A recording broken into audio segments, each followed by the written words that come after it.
After the collapse of the Roman Empire, a new social structure known as the feudal system came into existence.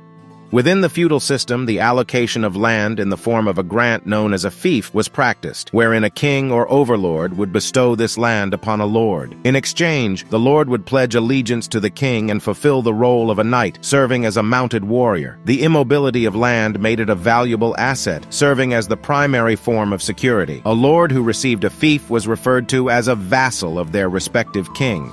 In 732, Charles Martel, the Frankish ruler, successfully repelled the Muslim invaders in the Battle of Tours. However, he held concerns about potentially being outmatched by the skillful Muslim cavalry if they were to return. As a precautionary measure, he played a key role in establishing one of the earliest instances of the feudal system. The feudal system encompassed various hierarchical levels. For instance, the Count of Champagne commanded a substantial number of vassal knights, amounting to 2017. However, he held the position of a vassal himself, owing allegiance to 10 overlords, among whom was the King of France.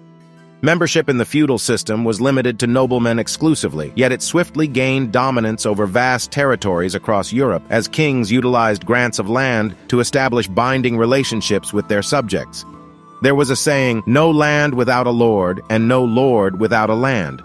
Due to the extensive allocation of land in the form of fiefs, a significant portion of the peasant population became serfs, legally obligated to their lords through the implementation of the manorial system, which revolved around the lord's manor or castle.